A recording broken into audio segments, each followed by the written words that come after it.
Hello everyone, welcome to Gwalior impact और आप देख रहे हैं वुमनिया सीजन 2 का ये नया एपिसोड। आज आप सोच रहे होंगे कि मैं ये स्विमिंग पूल के पास क्या कर रही हूँ। दरअसल आज मैं जिन महिला से यहाँ पर मिलने आई हूँ वो यहाँ पर स्विमिंग कोच है, यानी कि वो यहाँ पे महिलाओं को पिछले कई महीनों से स्विमिंग सिखा रही हैं और देखा जाए तो एक तरीके से वो स्टेट लेवल पर भी स्विमर रह चुकी हैं, ग्वालियर को प्रेजेंट कर चुकी हैं। तो कौन है वो, क्या है उनका नाम और कैसा रहा उनका स्विमर बनने का ये सफर, ये आज हम जानेंगे वुमनिया के इस नए एपिसोड में।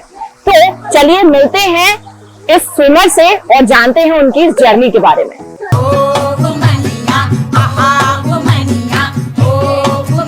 मेरे साथ इस वक्त हैं अदिति शर्मा, जो कि तरण पुष्कर नगर निगम स्विमिंग पूल में महिलाओं को स्विमिंग सिखाती है और इसके साथ ही वो स्टेट लेवल पे भी एज अ स्विमर ग्वालियर को प्रेजेंट कर चुकी हैं। तो अदिति से हम बात करेंगे इस एपिसोड में और उनसे उनकी ये जो स्विमर बनने की जो जर्नी रही है इसके बारे में जानेंगे। अदिति, बहुत बहुत स्वागत है आपका वुमनिया सीजन 2 के नए एपिसोड में। अदिति, सबसे पहले मैं ये जानना चाहती हूँ कि आप इसी शहर से हैं? हाँ जी, मैं ग्वालियर से ही हूँ।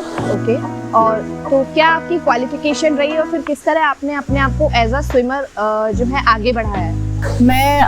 मैंने अभी बीए करा है केआरजी से और बीए करने के बाद एमए मेरा परसुइंग चल रहा है अभी। इसके अलावा मैंने स्विमिंग की जो शुरुआत है वो 3 साल की उम्र में मैं पहली बार जो है स्विमिंग मैंने इजिप्ट में पहली बार सीखी थी। उसके बाद यहाँ मैंने तरण पुष्कर में ही सचिन पाल सर जी हैं, उनसे ही पूरा प्रशिक्षण स्विमिंग का लिया था।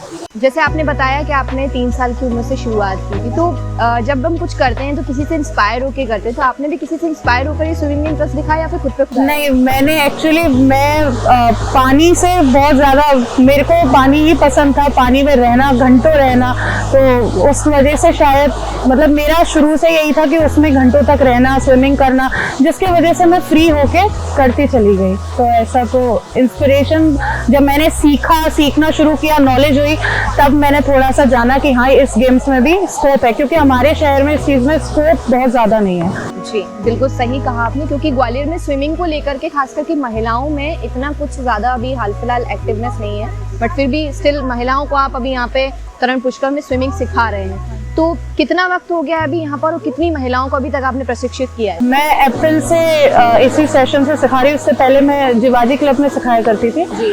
तो अभी अप्रैल से जैसा कि आप देख रहे हैं कि मैंने सिखाया है, 3 बैचेस यहाँ पे चलते हैं।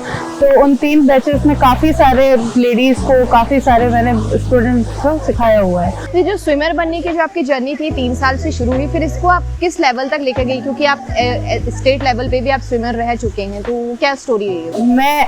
मैंने स्टार्ट किया था स्विमिंग जो है, मैंने 2009 में मैंने शुरुआत तो 2 या 3 साल में ही कर दी थी, लेकिन जब मेरा पहला डिस्ट्रिक्ट कंपटीशन था 2009 से स्टार्ट हुआ और 2011 में मैंने स्टेट कंपटीशन स्विमिंग की जीती थी। उसके बाद थोड़ा इशू हो गया था जिसकी वजह से मैं उसे कंटिन्यू नहीं कर पाई। तो आपने स्विमिंग से ब्रेक लिया था? हाँ, मैंने ब्रेक लिया था। रीजन बिहाइंड ऑफ इट कि आपको ब्रेक लेना पड़ा? रीजन ये था कि जब हम किसी विदाउट एनी इंफॉर्मेशन के जब हम किसी चीज में आगे बढ़ते हैं, स्पोर्ट्स है, हर चीज में उतार चढ़ाव चलते हैं, यहाँ पे भी थोड़ा पार्शियलिटी जैसा हो गया था, तो उस वजह से मेरे पास कोई साधन नहीं था, तो उस वजह से मैं उस चीज़ को आगे नहीं कर पाई। और थोड़ा फैमिली इशू भी था, क्योंकि एक एज के बाद लड़कियों को बोल दिया जाता है कि नहीं अब आप नहीं करेंगे, पढ़ाई करें। कॉस्ट्यूम से रिलेटेड इश्यूज भी थे, तो वो फिर बंद ही हो गया। तो देन फिर काफी सालों के बाद आई थिंक मुझे लगता है आपने शुरुआत की। वो मैंने जब ब्रेक लिया था तभी सोच लिया था कि जब मैं इंडिपेंडेंट बनूंगी तो उस चीज को मैं दोबारा शुरू करूंगी, क्योंकि फैमिली इश्यूज आ जाते हैं, फिर हम वो चीज नहीं कर सकते। बिल्कुल बात भी सही है, क्योंकि एक तरफ फैमिली का कंसर्न रहता है कि हाँ एक एज के बाद जो है वो महिलाओं की स्विमिंग को लेकर के कई सारी चीजें हो जाती हैं। खैर अदिति, ये तो आपने रीज़न की बात कही, लेकिन अगर हम जैसे स्विमिंग में बात करें, कई सारी खास ग्वालियर में अगर हम महिलाओं की बात करें तो स्विमिंग को लेके लोग अभी इतना ज़्यादा एक्टिव नहीं हैं। अब फिर भी काफ़ी लेवल तक हो गए हैं, बट स्टिल कहीं ना कहीं वो पुरानी चीज़ें हैं, लाइक कॉस्ट्यूम्स को लेके कि महिलाओं को कॉस्ट्यूम्स इस तरह के पहनने पड़ते हैं तो स्विमिंग करना सही नहीं है। आपके साथ कभी ऐसा कुछ रहा है कि आपको कभी इस तरह की चीजों का सामना करना पड़ा? बिल्कुल करना पड़ता है। एक्चुअली जब हम स्पोर्ट्स फील्ड में आ रहे हैं तो हमें ये दिमाग से निकाल देना चाहिए कि हम कौन से कपड़े पहन के जा रहे हैं, क्योंकि कपड़े मैटर नहीं करते।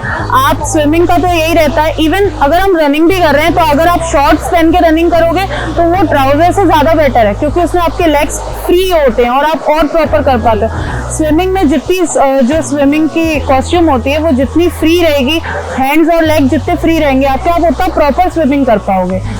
लेकिन मेंटेलिटी हमारे यहाँ ऐसी है कि नहीं, ये बॉडी ओवर शो हो रही है, ऐसा हो रहा है, ये अच्छा नहीं है, एज बड़ी हो गई, अब नहीं करना चाहिए। तो ये सारे इश्यूज घर से ही शुरू हो रहे हैं, तो फिर बाहर तो ऑब्वियसली होगा।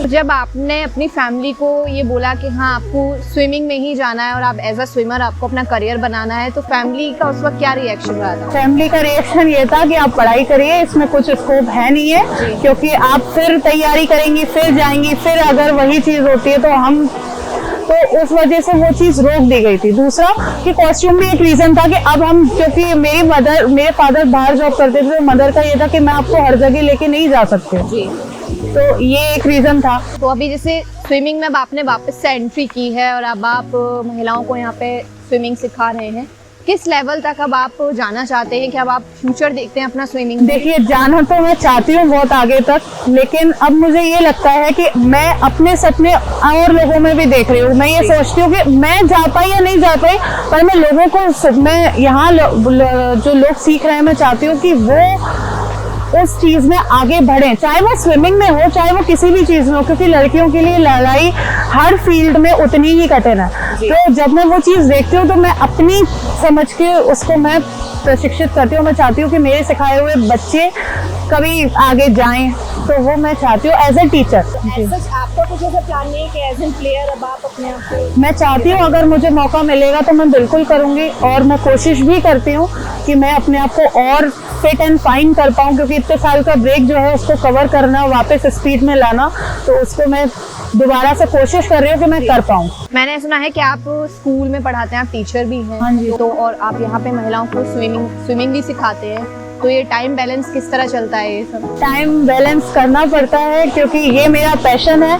टीचिंग भी मेरा एक है कि मैं चाहती हूँ कि बच्चों को मैं अपना नॉलेज खुद भी बढ़ाऊँ और बच्चों को भी मैं प्रशिक्षित कर सकूँ, लेकिन क्योंकि ये मेरा पैशन है तो मैं इसको किसी भी कीमत पर छोड़ नहीं सकती, तो मैं कर रही हूँ, मैनेज करना पड़ता है। अच्छा, मैंने सुना है कि स्विमिंग करने से कई सारे फायदे होते हैं, तो क्या ये बात मतलब किस हद तक सच है? हाँ, ये बात बिल्कुल सही है, क्योंकि जब हम रनिंग करते हैं तो रनिंग में कहा जाता है कि आपकी इम्यूनिटी बिल्ड होती है। यहाँ आप पानी में रह के अपनी पूरी बॉडी से आप पानी को काट के आगे बढ़ रहे हैं, अपनी बॉडी को आगे थ्रो कर रहे हैं। इससे आपकी इम्यूनिटी बढ़ती है, हाइट बढ़ती है, आपकी रेस्पिरेटरी सिस्टम बहुत अच्छे होते हैं, स्ट्रॉन्ग होते हैं, तो फायदे उसके बहुत ज्यादा हैं। बस ये है आप उसको कंटिन्यू करके रखें तो वो और भी ज्यादा आपके लिए बेनिफिशियल होते हैं। अदिति, जैसे हमने अभी बात की कि शहर में महिलाओं के बीच में स्विमिंग को लेके इतना ज्यादा कुछ अवेयरनेस नहीं है, लोग सीखते हैं लेकिन जस्ट वो शौकिया तौर पे सीखते हैं। तो जैसे कोई फीमेल स्विमर है शहर की, और मतलब कई सारी कोई भी हो सकती हैं, अगर उन्हें स्विमिंग में अपना करियर बनाना है तो वो किस तरह आगे बढ़ सकती हैं? आप ऐसा उन्हें क्या गाइडेंस देना चाहेंगे? मैं ये गाइडेंस देना चाहती हूँ, पहले तो थोड़ा सा एक अपने माइंड को ब्रॉड करें कि भाई जब हम सीखने आ रहे हैं तो बहुत सारे सर्कमस्टेंसेस हमारे सामने आएंगे, हमें उन्हें फेस करना पड़ेगा। आप स्विमिंग कर रहे हैं, आप ये सोचिए कि मुझे स्विमिंग आप कोई भी फील्ड में हो, आप ये सोचिए कि मुझे ये करना है, मेरा ये एम है, वो जब तक मैं नहीं करूंगी पीछे नहीं हटूंगी।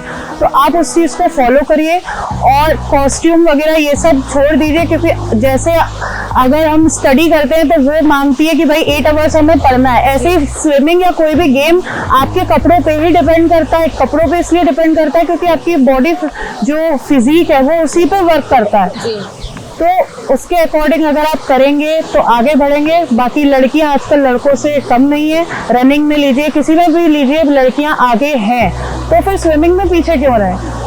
आप गाइडेंस ले सकते हैं बिल्कुल, और कर भी सकते हैं। LNIP ज्वाइन करिए, आप यहाँ पे सीख सकते हैं, आप बहुत सारी जगहों से प्रशिक्षण ले सकते हैं, आजकल तो स्कूल्स में भी खुल गया है, तो आप उसमें आगे बढ़िए। बस एंजॉय के पर्पज से ना करके आप उसको एज ए स्कोप भी लीजिए, ताकि ग्वालियर का भी नाम हो। जी बिल्कुल, बहुत सही बात कही अदिति ने कि अगर आप सच में स्विमिंग में खास करके महिला अपना करियर बनाना चाहती हैं तो कई सारे यहाँ पे पूल्स हैं, ऐसा नहीं है, आप यहाँ पे भी सीख सकते हैं। और साथ ही साथ अदिति से भी इस बारे में आप कांटेक्ट कर सकते हैं, अदिति भी आपको गाइडेंस प्रोवाइड करेंगे। बिल्कुल अदिति? हाँ।